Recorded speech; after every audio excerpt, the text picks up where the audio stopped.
नमस्कार मंडळी, आपल्या यूट्यूब चॅनलमध्ये तुम्हा सर्वांचं खूप खूप स्वागत आहे. मंडळी, आजपासून आषाढ सुरू होतोय आणि आषाढ सुरू झाला की आजीच्या हाताची चवीची आठवण येते. तर असाच एक पारंपरिक पदार्थ इथे मी आज बनवणार आहे. तो पदार्थ म्हणजे गुळाची दशमी. आणि ही दशमी मऊसूत होण्यासाठी एक ट्रिक पण दिलेली आहे मंडळी व्हिडिओमध्ये. त्यासाठी व्हिडिओ स्किप न करता शेवटपर्यंत पहा. व्हिडिओ आवडला तर लाईक, शेअर, सबस्क्राईब करा. तर चला, वेळ न घालवता रेसिपीला सुरुवात करू.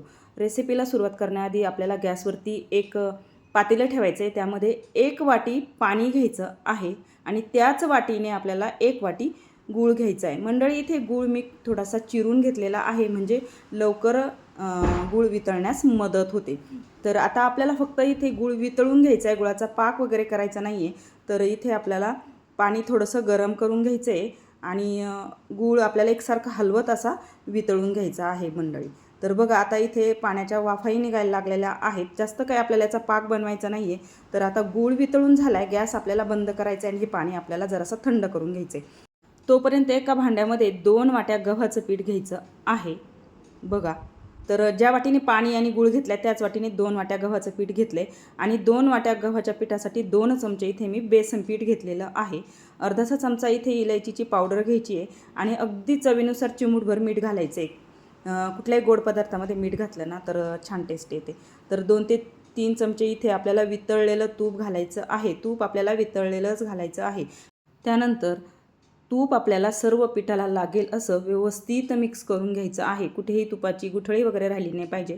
अशा पद्धतीने हे तूप आपल्याला व्यवस्थित मिक्स करून घ्यायचं आहे.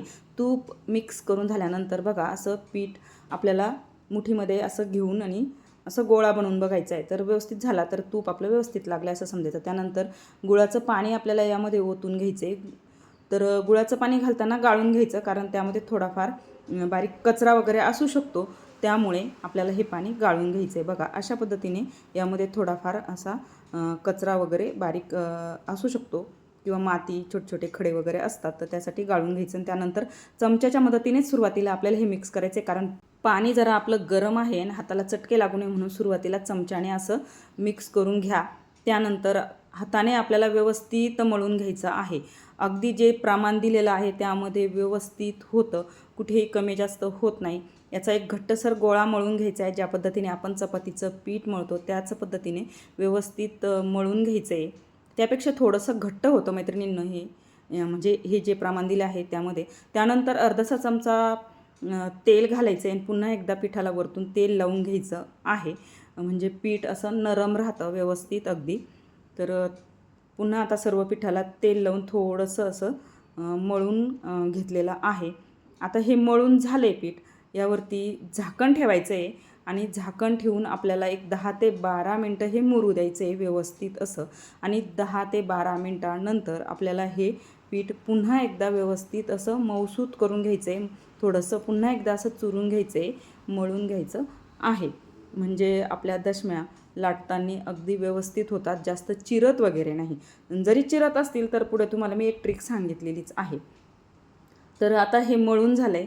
एक आपल्याला चपातीप्रमाणे एक गोळा काढून घ्यायचा आहे आणि कोरड्या पिठामध्ये घोळून आपल्याला ही दशमी ज्या पद्धतीने आपण पराठे वगैरे लाटतो ना त्याच पद्धतीने लाटून घ्यायची आहे. बघा, तर आता दशमी लाटताना चिरते त्यासाठी एक ट्रिक सांगितली आहे बघा पुढे.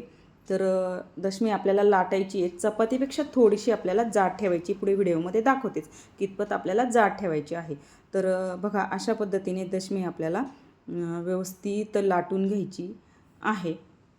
बघा, इथे आता दशमी आपली लाटून झाली आहे. आणि जर आपल्याला तुमच्या साईडने कडा वगैरे चिरत असतील तर असं एखादं डब्याचं झाकण घ्या आणि त्याने कट करा. म्हणजे कसं आहे ना, प्रवासात वगैरे तुम्हाला जर या न्यायच्या असतील तर एकसारख्या दिसतात, त्यासाठी फक्त हे कट करून घ्यायचं आहे, बाकी छानच होतात.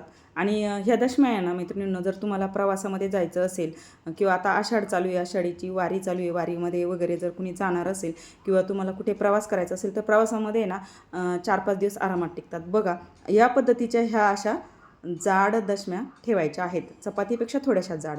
आता तवाही गरम करून घेतला, तव्याला थोडंसं तूप लावून घ्यायचं, दशमी घालायची आणि वरतूनही आपल्याला दशमीला तूप लावून घेऊन आणि दोन्ही बाजूने दशमी आपल्याला शेकून घ्यायची. सुरुवातीला तवा आपल्याला तापून घ्यायचा आहे आणि त्यानंतर आपल्याला गॅस हा कमी करायचा आहे. एकदम लो फ्लेमवरतीच आपल्याला ह्या दशम्या इथे भाजून घ्यायच्या आहे, कारण गुळाच्या दशम्या असल्या कारणाने त्या लवकर करपतात आणि वरून करपतात आणि मध्ये कच्च्या राहतात. म्हणून आपल्याला ह्या काय करायचं आहे, एकदम लो फ्लेमवरती तूप लावून दोन्ही बाजूनी शेकून घ्यायच्या आहेत.